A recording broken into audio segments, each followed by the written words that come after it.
n'y a pas énormément de machines qui arrivent à tracter le sein. Mobix, gros tas de merde dans la montée.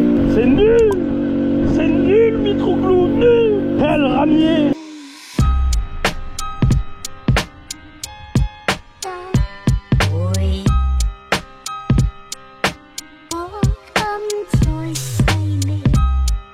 Salut à tous, bande de grub-off, j'espère que vous allez bien les gars. Bon, ça y est, on y est. 2025, c'est l'heure de faire des dingueries. Premier projet. Alors, ce qui va se passer, en gros, on est sur une dizaine de projets pour l'année 2025. Pour pas vous casser les couilles, parce qu'il y en a qui préfèrent le 2 roues, il y en a qui préfèrent le 4 roues, il y en a qui préfèrent le 2 temps, d'autres le 4 temps, d'autres le machin, etc. Ce qu'on va faire, c'est très simple, on va tourner. Voilà, on va tourner selon les vidéos déjà prêtes, etc. C'est-à-dire que vous allez peut-être manger un jour ou deux du 4 temps, un jour ou deux une bagnole, ensuite on repart sur du 2 temps, ensuite voilà, grand n'importe quoi comme d'habitude. Alors, pour le premier petit projet de l'année, donc, nous sommes sur ça. Qu'est-ce que c'est Mobi? Quel est cet outil très étrange? Alors, c'est un Honda CL50 Bentley, un import Japon. Elle est en très bon état, mais elle n'est pas neuve. Voilà. Comme tu peux le constater, elle a quand même déjà 17 527 km au compteur, mes mères. Alors, pour la petite histoire, pour ceux qui ne connaîtraient pas le CL50 Bentley, donc ça c'est la dernière évolution du CL50, voilà, parce qu'il y a eu des modèles antérieurs encore plus anciens, avec un réservoir beaucoup plus carré, une fourche différente, etc. Là on est sur donc la dernière phase des Bentley qui a été produite donc de 67, environ fin 67, début 68, jusqu'en 99. Donc ce modèle-ci est un 99. Pourquoi Mobi as-tu pris un 99? La partie cycle est exactement la même qu'un 67. Par contre, la chose que je recherchais absolument, donc c'est pour ça que j'ai pris un 99, c'est que qui dit 99 dit allumage 12 volts, ampoule 12 volts, CDI. Donc en gros, ben, pour le projet que je compte faire là-dessus, c'était plus simple pour moi de partir sur un 12 volts et surtout moins coûteux. Alors maintenant, on va passer sur les petits détails, les choses qui fâchent. La selle, comme tu peux le voir, qui a été recouverte par un petit japonais, voilà. Pas trop mal fait, un peu ici, tu vois, mal tendu. On va dire que ça fait le job, hein, voilà. Mais mon petit papa Noël m'a trouvé donc la selle Honda d'origine. Donc ça va dégager. On va mettre la selle Honda d'origine. Ensuite, le seul endroit un petit peu piqué, mais picouillé, c'est le protège-chaîne.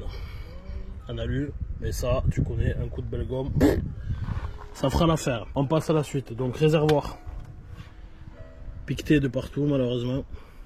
Ça c'est très dommage parce qu'il est en super état. Voilà. Mais j'ai réussi à trouver le réservoir neuf d'époque. En suivant donc un petit peu de rouille au bas du guidon. Bon ben tout le guidon va être passé au belle gomme, tu connais l'affaire. Voilà. Et l'endroit le plus chiant clairement de la machine, ben, c'est, comme tu peux le voir, le pontet supérieur, voilà, c'est le plus attaqué.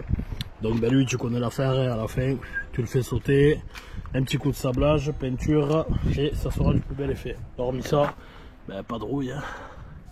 Cerclage de roue, nickel, le pot, nickel, cerclage de roue arrière, pareil, côté droit, côté gauche, châssis, vraiment impeccable. Donc bien content de ce petit modèle, surtout d'avoir trouvé un exemplaire en super état comme lui. Dernier défaut, donc ben, le soufflet de fourche droit, voilà, qui s'éventre, mais ça c'est pareil, c'est des conneries, vous connaissez. Bon, maintenant on va tout simplement vous démarrer la bête, vous allez voir, c'est incroyable. Lol.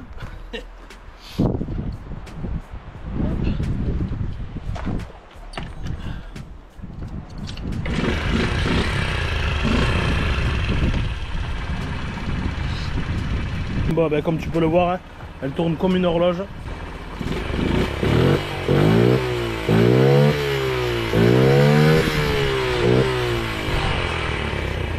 Bon, c'est clairement pas un foudre de guerre les gars, d'origine. C'est voilà, c'est même plutôt un sacré ramier. J'avais relevé dans mon dernier petit tour fait avec, je crois que c'était du 58 ou 60 GPS en descente, quoi, bien lancé. Ce qui est vraiment pas ouf, hein. Mais bien évidemment nous sommes sur un 50. Alors c'est un moteur type DAX, Dirt, etc. Mais contrairement aux anciens Monkey, etc. qui sont en 3 vitesses semi-auto, c'est un 4 vitesses avec embrayage. Voilà, mais ça reste une saucisse d'origine. Voilà, ne t'en fais pas, ça ne change rien.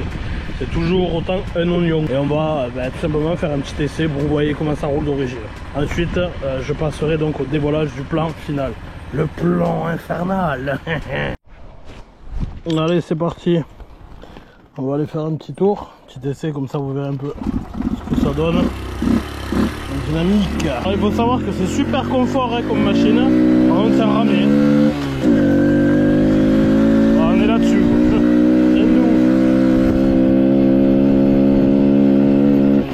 Bon, ça arrive à tracter le 5 gros lard quand même dans la pente, donc c'est beau. Il n'y a pas énormément de machines qui arrivent à tracter le 100 Mobix, tas de merde dans la montée. Bon, on est à 40 compteurs à monter, ce qui doit donner un 30-35 réel à mon avis. Là, on passe à 4, là il en peut plus. C'est nul Mitroglou, nul. Quel ramier. Par contre, ouais, d'un confort exceptionnel. Alors le seul bémol que je lui mettrais, en termes de partie cycle surtout, c'est comment on appelle ça, les amortisseurs arrière qui sont beaucoup trop mous. On dirait du chewing-gum, frérot. C'est beau ou c'est pas beau.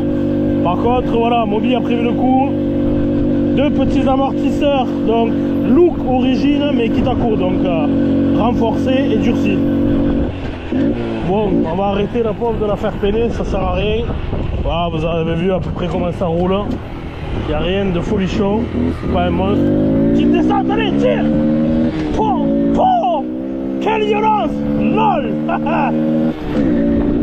Fond de 3, c'est nul. C'est nul. En moi à 4, mobile. 50, S60, fond de 3, descente, c'est nul. 4e, c'est nul. Seigneur. C'est pas une dinguerie, frérot. 65 compteurs en descente. Ce qui nous donne en réel un 58, je crois, j'ai calculé. Ou un truc dans le style. Je suis obligé de gueuler comme un kéké parce que j'ai pas trouvé ma protection divine pour la GoPro. Ouais,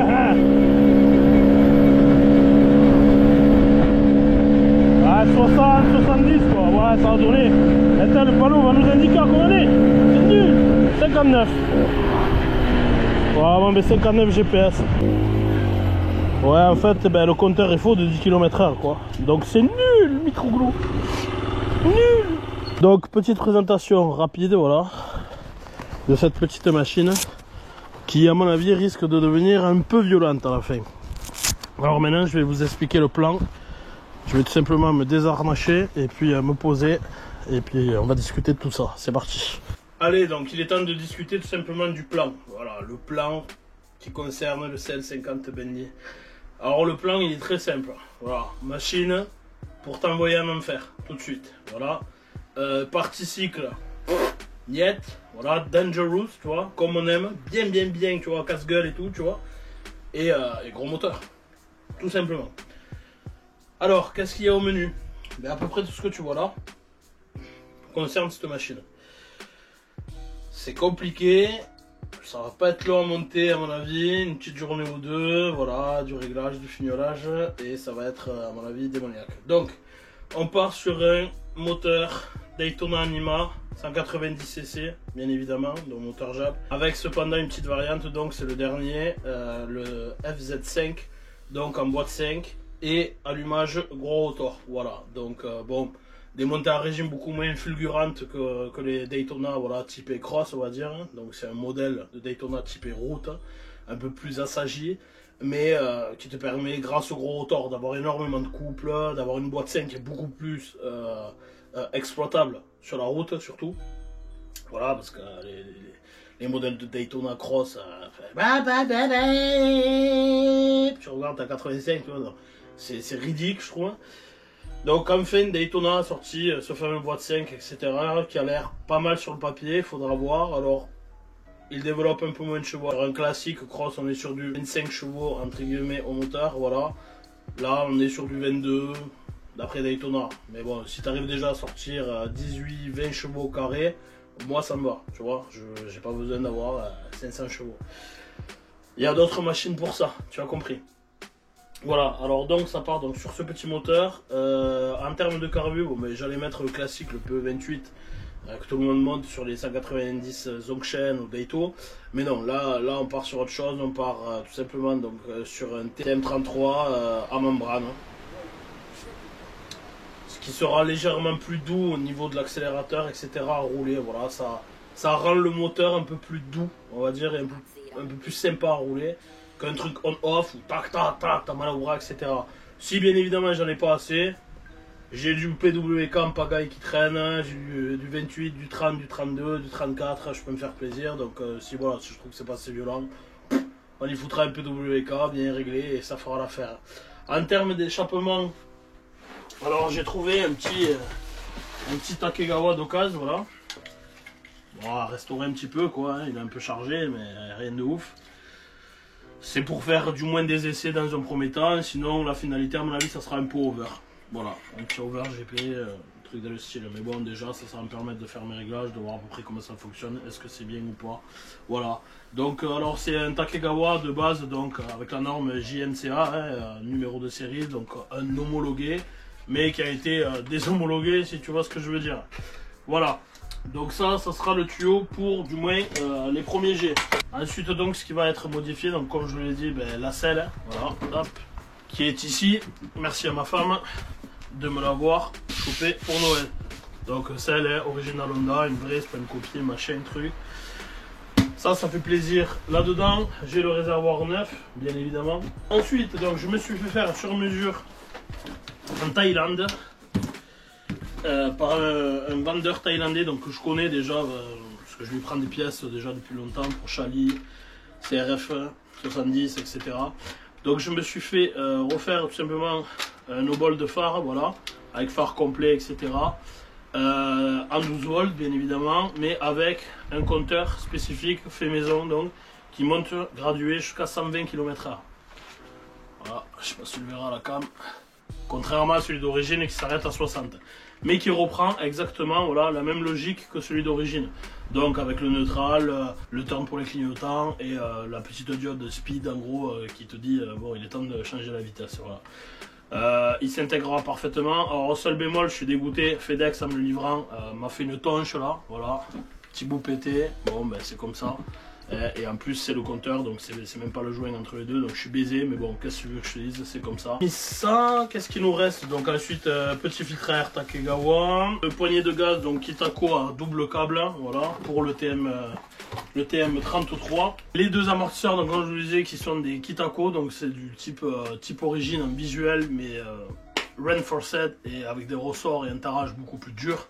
Ce qui va éviter la machine, tu vois, là quand tu fais un essai, même à 60, tu bounce, tu vois, c'est chiant, tu vois, c'est relou, c'est le genre de truc, tu prends un virage, ça va bounce, jusqu'à que, rac, terminé, adieu Moby.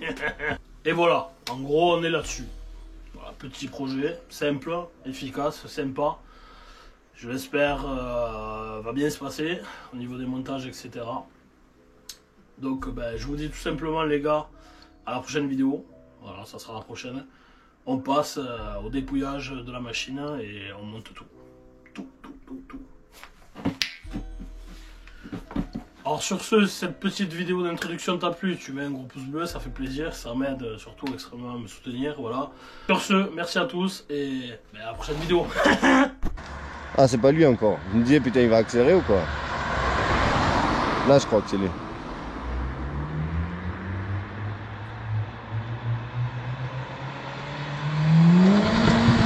Oh! Oh non! Oh non! Oh le sang de fou malade!